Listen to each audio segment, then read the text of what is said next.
ચરોતર તમાકુના વેપારી એસોસિએશનનું મોટું એલાન। આજથી તમાકુના ખરીદ વેચાણ ઉપર સંપૂર્ણ પ્રતિબંધ મૂકવામાં આવ્યો। સરકારે તમાકુ પર આજથી એક્સાઇઝ ડ્યુટી લાગુ કરી છે। એક્સાઇઝ ડ્યુટી રદ નહીં થાય ત્યાં સુધી આંદોલનની ચીમકી ઉચ્ચારી। એક્સાઇઝના ભારણથી તમાકુ ઉદ્યોગ પર સંકટ, ઉત્પાદન ખર્ચ વધ્યો, ભાવ નથી મળતા। ચરોતર ખેડૂત સમિતિનું આંદોલનને સમર્થન।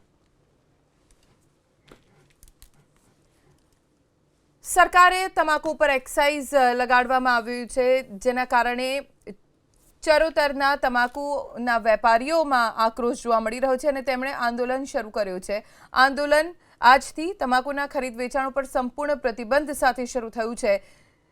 સરકારે તમાકુ ઉપર આજથી એક્સાઇઝ ડ્યુટી લાગુ કરી છે અને રદ નહીં થાય ત્યાં સુધી આંદોલન યથાવત રહેશે તેવું ચરોતરના ખેડૂતો જે તમાકુ પકવે છે તેમના તરફથી ચીમકી ઉચ્ચારવામાં આવી છે। તેમનું કહેવું છે કે ઉત્પાદન ખર્ચ વધી ગયો છે, સામે ભાવ એટલા મળતા નથી।